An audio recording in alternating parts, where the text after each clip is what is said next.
Welcome! I'm Halcyon, this is Hug Nation, and the topic of the day is Burning Man is dead. Of course, I should have put that in quotes because I do not believe that Burning Man is dead, but periodically through the year, an article comes up and the conversation begins again that, Burning Man is over. Burning Man is dead. Burning Man has jumped the shark.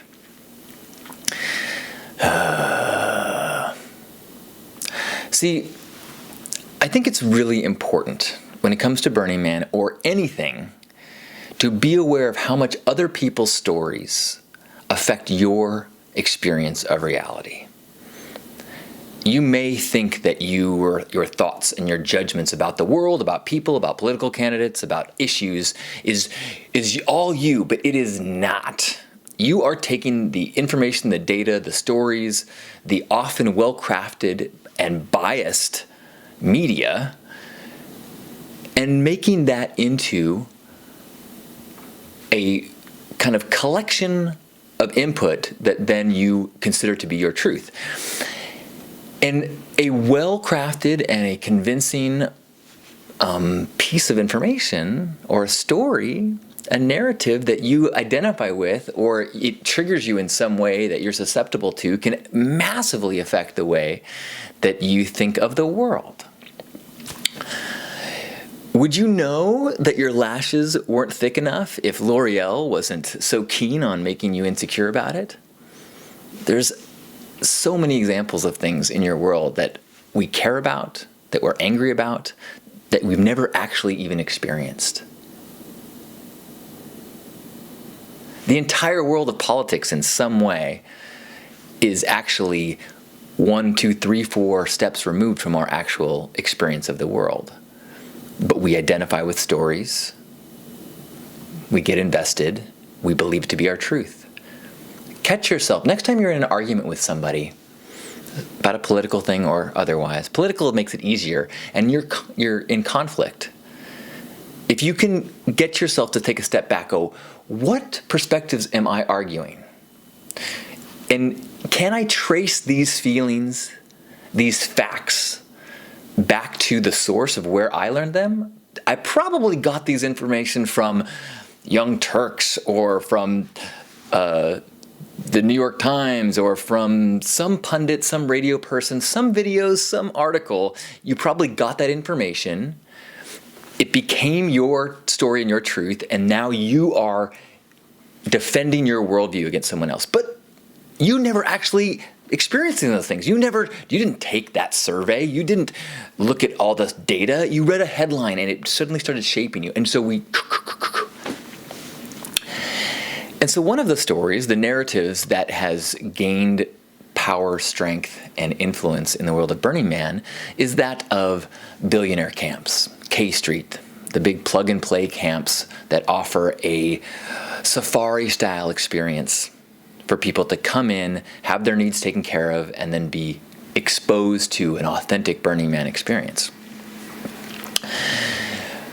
And I agree that that is a problematic, dangerous, and valid experience, poison to the Burning Man ethos that we need to address. But most of the experiences and the stories and the woe and the horror that I've heard around these things are not people who said, I had this experience, I wandered in this camp and I was treated like this and I saw this, and it was more third person or fourth person or a story that's published. And so we get this narrative that then we attach to, and it begins to shape our perception of our entire Black Rock City, our entire Burning Man experience, even though we've actually never had those experiences. Now, if your burn was ruined by some wealthy camp, or any camp, I am truly sorry. But most of the people that I talk to are judging or having doubt about the future of the burn, not because their experience was negatively impacted, but because they have been involved in or witnessed a conversation of of frustration about this new element. And it's kind of like shark attacks and surfing. Are shark attacks real? Yes. But shark attacks affects the day-to-day experience of a surfer in the same way that a plug-and-play camp affects the day-to-day experience of a burner. They're real, they deserve some attention, but they are not nearly the negative impact that the story or the narrative gets blown up to be. I would guess that any virgin that goes to the burn this next year will have a transformative, mind-blowing experience in the same way they would have if they went 10 years ago or if they went 20 years ago. It is the story about a negative thing that taints it for us, not the actual experience. And the crazy thing is Burning Man, what is Burning Man?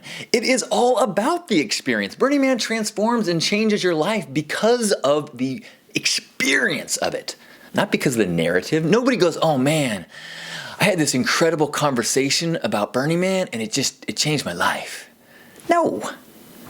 And yet we'll have a conversation about Burning Man that will affect our ability to feel connected and to love and to appreciate this community. That isn't to say that I am against or have any negative attitudes about talking about Burning Man, about working through these issues, about addressing things that are negative and trying to fix them. That's part of the experience of Burning Man, is feeling ownership as a duocracy and working to heal anything that is sick. I feel so strongly about talking about the issues of Burning Man that I dedicate tons of hours making videos and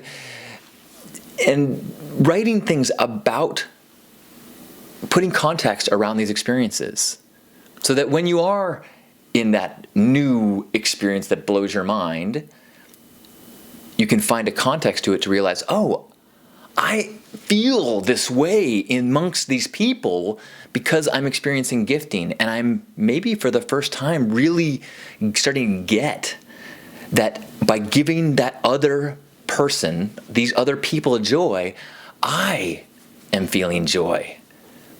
And as you start to kind of like be able to make that concrete and understand what's happening, it has a much better chance of affecting and transforming who you are, not just in the safety of Burning Man, but year-round.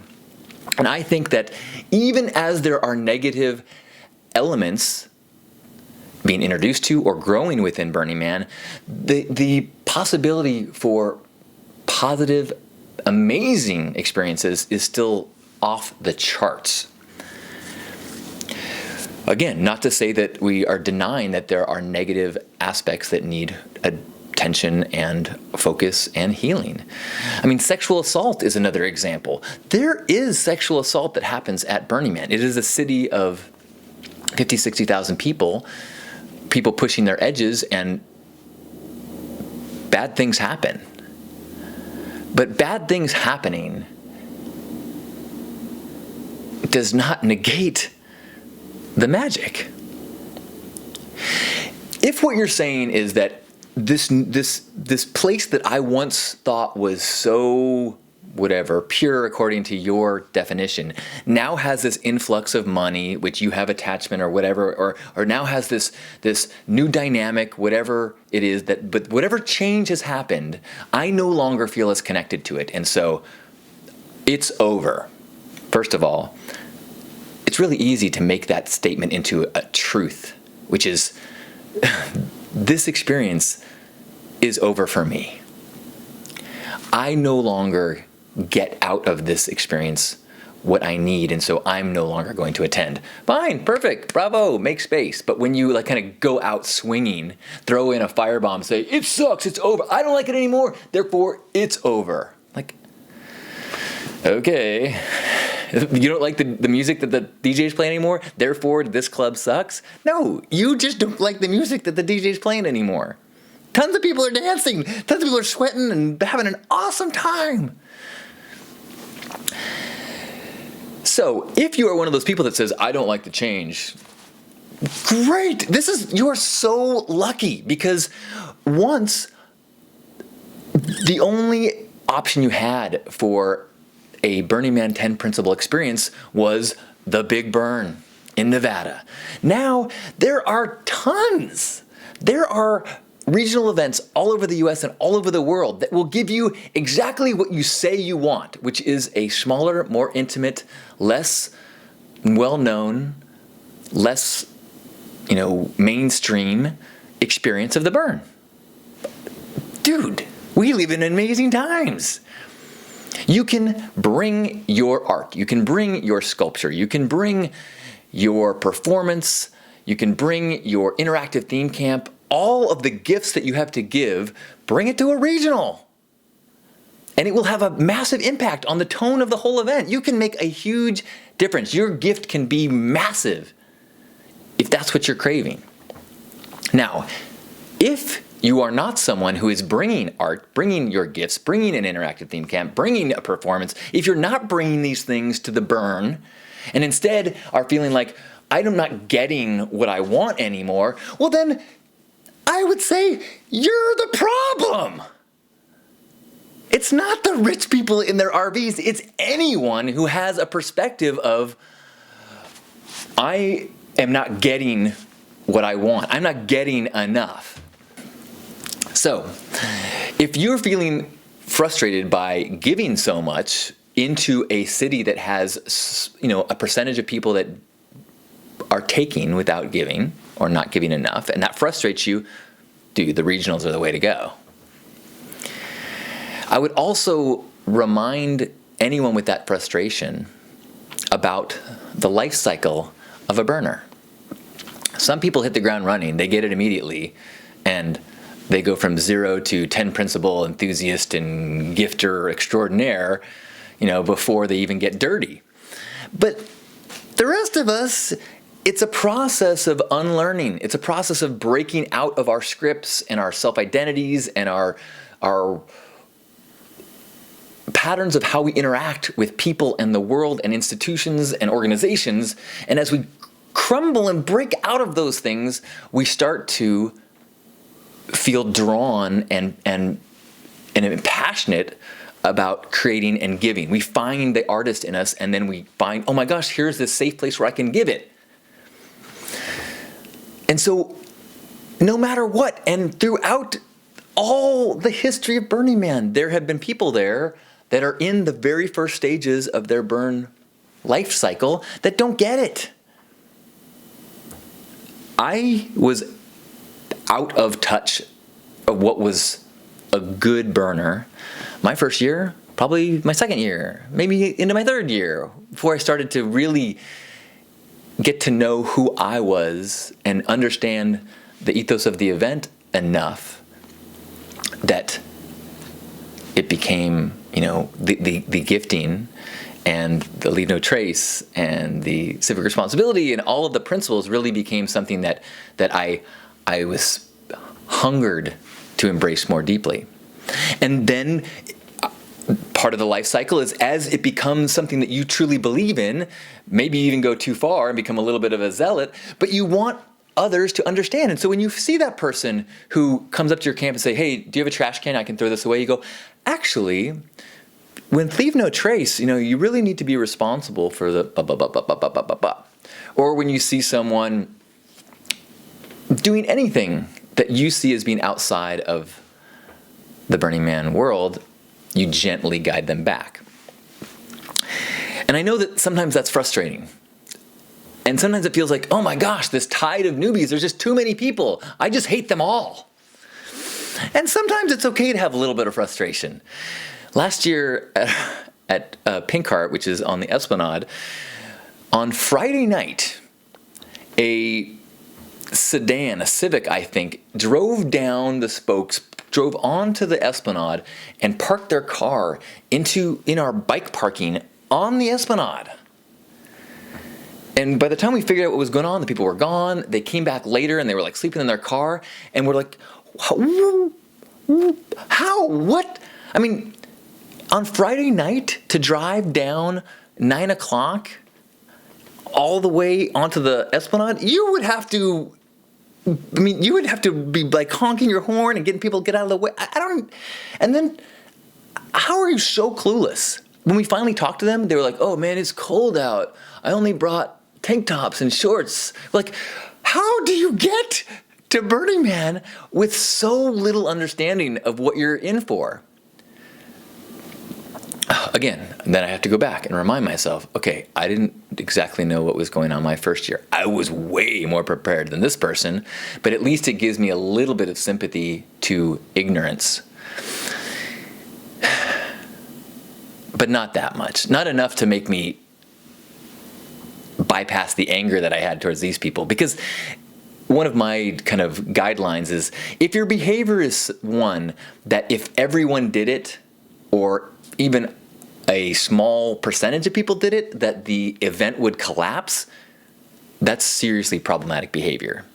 And you deserve a little bit of an ass kicking, whether it be verbally or something to motivate you to realize, I messed up. I need to be more aware. I need to be more responsible. Okay, enough of people parking on the Esplanade.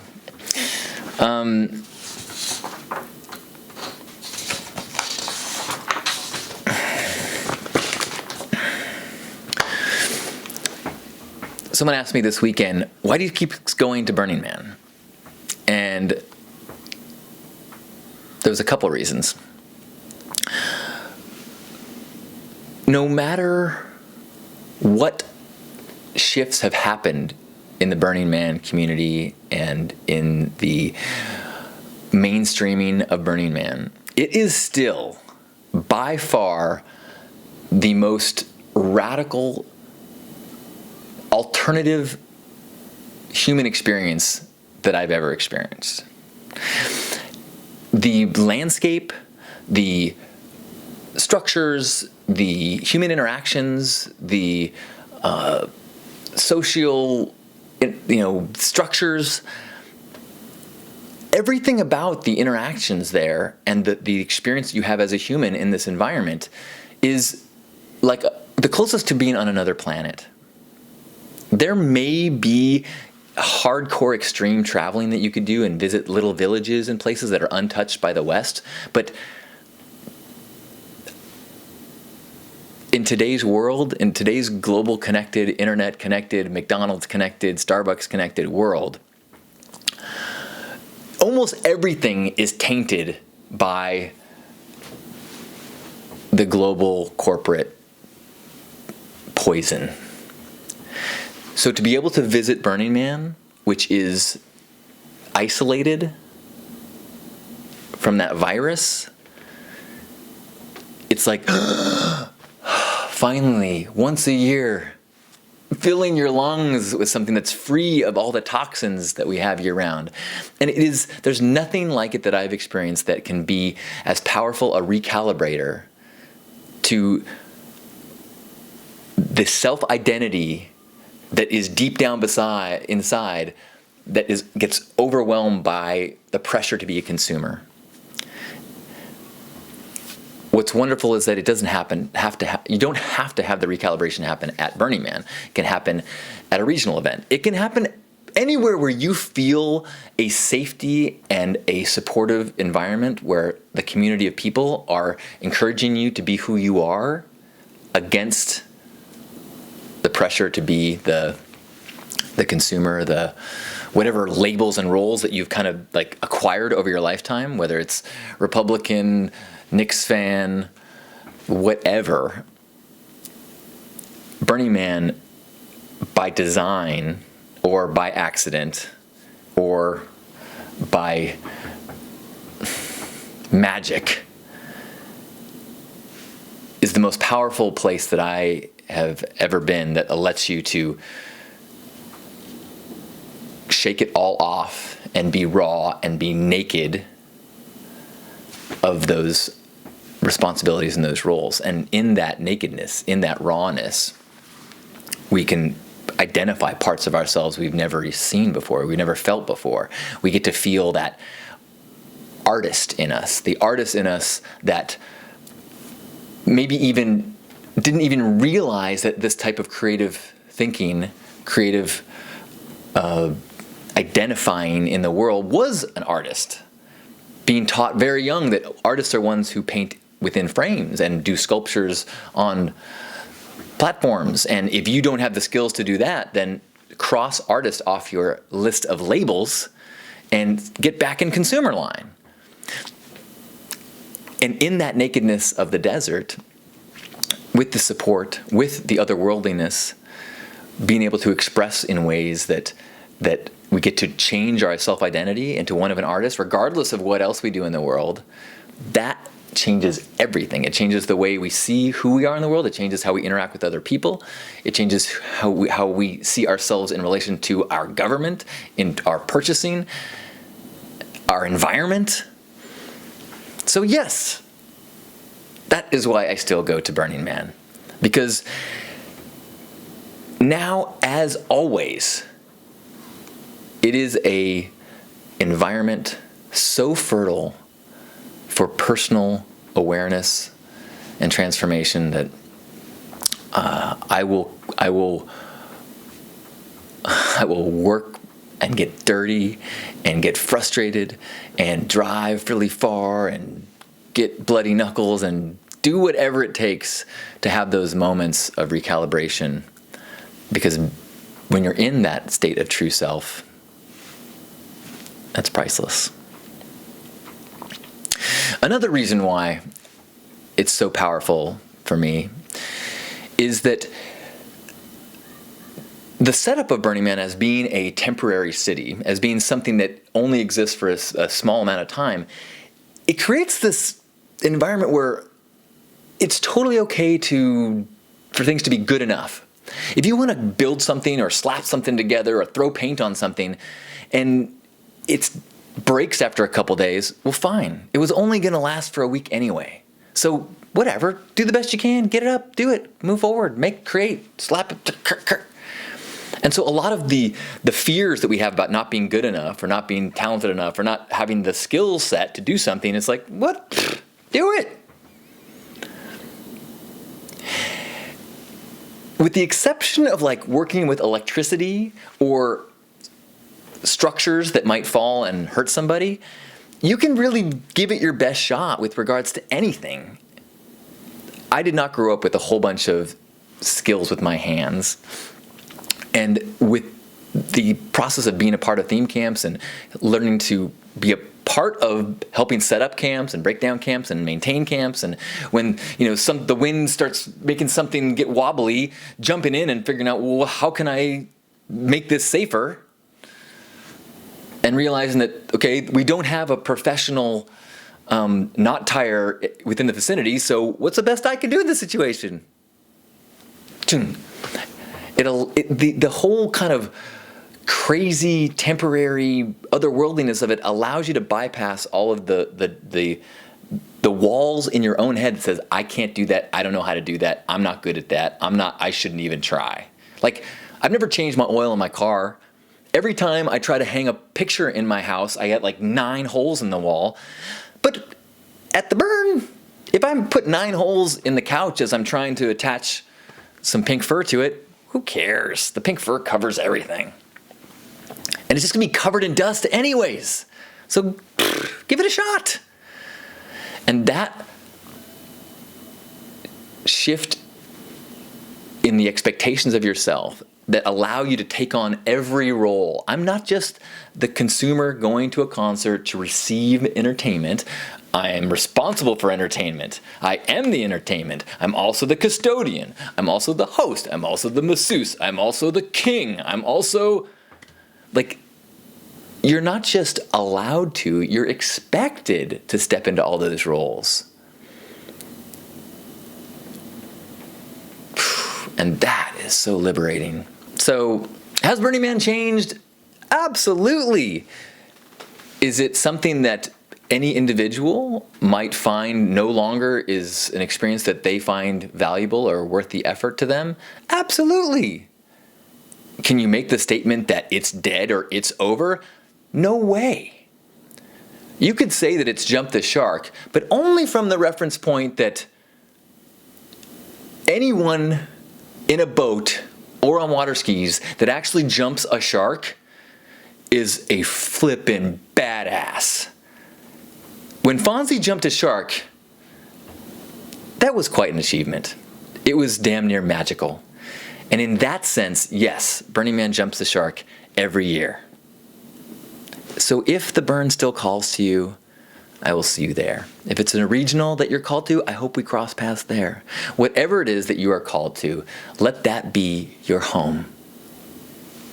And recognize that other people will call other places home. Thanks for being you, stepping into your gifts, and sharing it with the world, wherever that may be. I love you.